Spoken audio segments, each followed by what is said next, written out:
నీ సేవకురాలైన నన్ను నాకు కలిగిన శ్రమను చూసి నీ సేవకురాలైన నన్ను జ్ఞాపకం ఉంచుకొని నీ సేవకురాలైన నాకు ఒక మగపిల్లగాని దయచేసి లేదగా వారి తల మీదకి క్షౌరపు కత్తి ఎన్నటికీ రానియక వాడు బ్రతుకు దినములన్నీ యెహోవాను నీకు అప్పగించునని నేను మొక్కుబడి చేసుకొనుచున్నాను.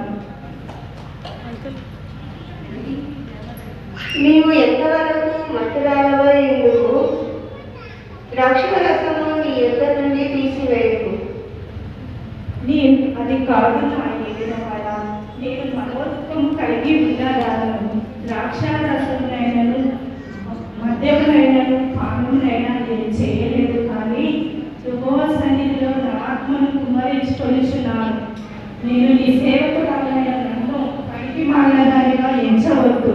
అత్యంత కోప కారణం చేత బహుగా నేను నీ తీర్పు విడిచుచున్నాను. నా మనసులో నేను అది చెప్పుకొనుచున్నాను. అలాగే జరుగుతుంది.